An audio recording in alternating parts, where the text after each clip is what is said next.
I'll never forget the exact moment I realized my own blood considered me more valuable as a corpse than a living brother. Not in some poetic, metaphorical sense, in cold, practical dollars and cents. I was lying in a narrow metal bed in a private clinic 2 hours outside Mexico City. The room smelled of bleach and old coffee. My ribs were taped so tight I could barely draw a full breath. My left eyebrow was stitched with black thread that itched like hell. The car had rolled 3 times down a ravine after a drunk semi-driver crossed the center line. I'd coded twice in the ambulance, flatlined long enough that the paramedics wrote me off as gone. Somehow my heart kicked back in. Somehow I was still here. A kind night shift nurse named Carla had lent me her phone because mine was shattered somewhere in the wreckage along with my wallet and half my dignity. I opened the family group chat on autopilot, muscle memory. The last message from Jake was time-stamped 47 minutes earlier. Funerals locked in for Saturday at St. Luke's, 11 a.m. We can push the lake house listing live next week. Mom's meeting the estate attorney tomorrow to start probate on the trust, finally. Lisa had heart-reacted it. Mom added, "It's a mercy, really. Mark was never going to loosen his grip on that money anyway. At least now it'll do some good for the family."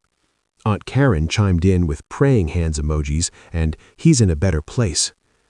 I stared at the screen until my good eye watered and the words blurred into gray smears.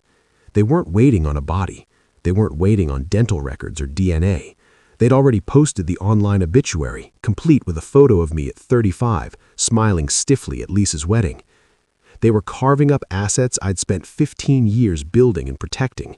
Assets Uncle Ray had left specifically to me because I was the only one who sat with him through the last 6 months of chemo while everyone else sent flowers and excuses. And I was breathing, right there, pulse still thumping under the hospital bracelet. My name is Mark Reynolds, 42 years old, middle child, the quiet one, the fixer, the disappointment who never quite disappointed enough to be disowned, until I apparently did by refusing to die on schedule. Here's what they never bothered to learn about me. I'm not impulsive. I plan. When Uncle Ray, Mom's older brother, was dying of pancreatic cancer, he didn't leave his estate to the family. He left it to me. $3.2 million in a revocable living trust, the lake house on 40 acres, and, most importantly, 51% of the voting shares in Reynolds Construction, the company Grandpa started and Dad ran into the ground before Jake took over and ran it sideways. Ray made me sole trustee. Every major distribution, every asset transfer, required either my notarized signature while living or certified death certificate with coroner stamp and consular authentication. No presumed dead shortcuts. No probate loopholes. I'd insisted on the ironclad language after I caught Jake trying to forge my signature on a $120,000 equipment loan 8 years earlier. I never told the family. I let them believe it was all loose change waiting to be split. From that hospital bed, I instructed Daniel to file an emergency affidavit of survival. Passport scan from my cloud backup, live video call with the Mexican consulate, fresh fingerprints couriered to the U.S. Embassy. Within 48 hours, every account they'd touched was frozen. The $2 million life insurance claim they'd already submitted, flagged as potential fraud the moment the carrier received proof of life. The lake house listing they'd quietly pushed to a realtor, pulled. The company board meeting Jake had scheduled to reallocate shares, canceled because I still held veto power. I didn't announce any of it. I let silence do the work. 3 weeks later, I flew home. Still bruised, still moving like an old man, but steady. I rented a car at the airport and drove straight to St. Luke's. The funeral was in progress. I parked 2 blocks away, walked through the side door, and stood in the dim vestibule listening to the organ wheeze Amazing Grace. Through the cracked doors, I could see Jake at the pulpit, delivering what he clearly thought was a touching eulogy. Mark was always the quiet one, the one who stayed in the background. We loved him even if he never quite let us in, but now he's at peace and we can carry forward the legacy he left us. I pushed both oak doors open with the flats of my palms. They hit the stops with a boom that echoed off the stone walls like a thunderclap. Every head swiveled. Mom's handkerchief fluttered to the floor.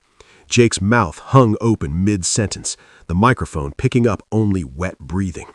Lisa made a strangled animal sound, half gasp, half sob.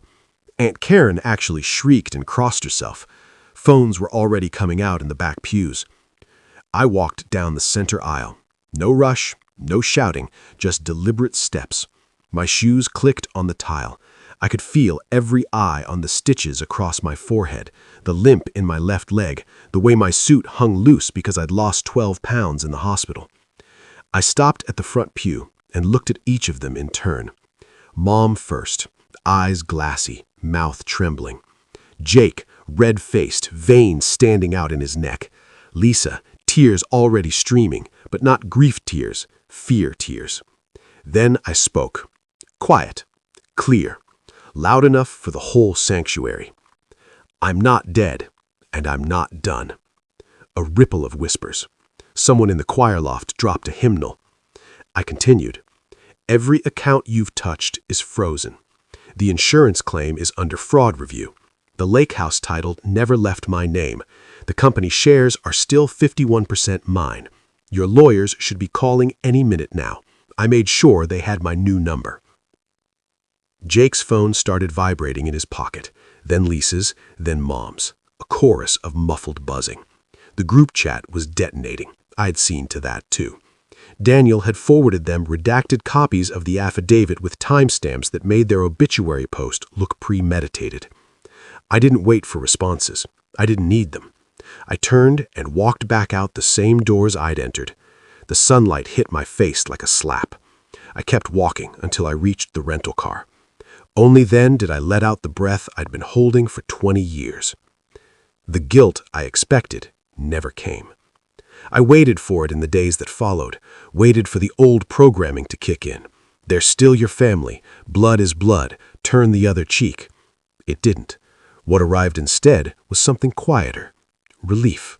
The kind you feel when you finally set down a weight you didn't realize was crushing your spine. 2 months later, the dust was mostly settled. Jake was removed as president of Reynolds Construction by a 4-1 board vote, my vote. The company is profitable again for the first time in 7 years. Lisa had to wire back every dollar she'd already spent from the inheritance, including the down payment on a new SUV she'd bragged about on Instagram. Mom's escrow on the luxury condo fell through. The seller kept the deposit for breach.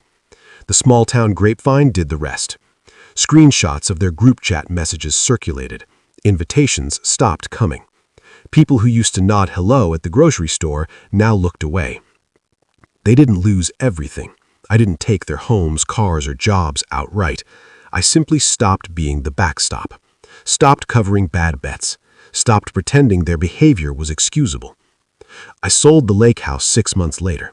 The new owners are a retired couple from Minnesota who actually use it. Half the proceeds went to the trauma center in Mexico City that kept me alive when the odds said I shouldn't have made it. The other half funded a scholarship at the community college I attended, named for Uncle Ray, not me. I kept the company, rebranded it, put my name on the sign out front without apology. For the first time in my life, I walk into rooms and people look at me, not past me, not through me, at me. My phone no longer buzzes with family emergencies at 2 a.m. My inbox is quiet. Thanksgiving is just another Thursday now. I don't hate them. Hate would mean I still care enough to feel the burn. What I feel is finished, clean, done carrying people who were happy to bury me before the dirt even settled. The quiet one was never weak. He was just waiting to see who would keep swinging the shovel after the grave was already dug.